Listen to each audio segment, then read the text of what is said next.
Viral হওয়াই কি ছিল সেই এইচএসসি পরীক্ষার্থী আনিসার মূল উদ্দেশ্য? এই প্রশ্ন এখন অনেকে করছে, কারণ আনিসার ব্যাপারে সামনে আসলো কিছু চাঞ্চল্যকর তথ্য।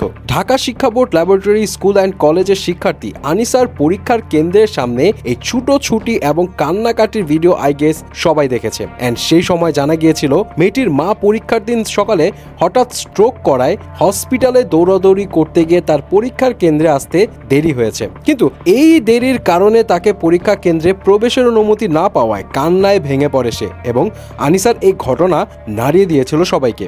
কারণ মেয়েটির বাবাও কিন্তু নেই, এবং সোশ্যাল মিডিয়াতে জোর দাবি তোলার মাধ্যমে অবশেষে শিক্ষা মন্ত্রণালয় ও ঢাকা বোর্ড থেকে জানানো হয়েছিল আনিসাকে বিশেষভাবে আলাদা করে পরীক্ষায় বসানো হবে, এবং সেই সাথে এটাও জানানো হয়েছিল যে ঘটনার সত্যতা নিশ্চিতে গঠন করা হয় দুটি তদন্ত কমিটি।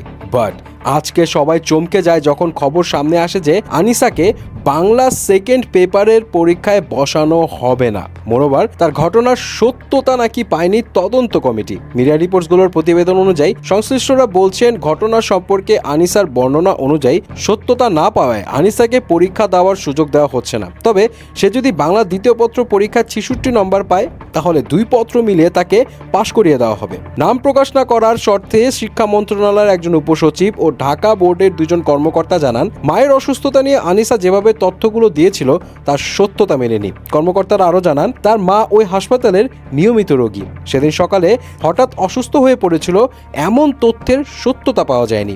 এমনকি হাসপাতালে ভর্তি যে তথ্য দেওয়া হয়েছে তা নিয়েও প্রশ্ন রয়েছে। এছাড়া আনিসা যেই কলেজের শিক্ষার্থী সেই কলেজের অধ্যক্ষ জানান আনিসা নাকি পরবর্তীতে তাদের সাথে কোনো যোগাযোগ করেননি। তবে যে দুটো পৃথক তদন্ত কমিটি গঠন করা হয়েছিল তাদের কাছে কলেজ কর্তৃপক্ষ হসপিটালের কিছু ডকুমেন্ট জমা দিয়েছিলেন, যেগুলো আনিসার কাছ থেকে কালেক্ট করা হয়েছিল, এবং কলেজের কর্তৃপক্ষের দাবি এখন শিক্ষার্থী যদি ভুয়া হাসপাতালের স্লিপ জমা দেয় সেটার যাচাই বাছাই আসলে তদন্ত কমিটির হাতে।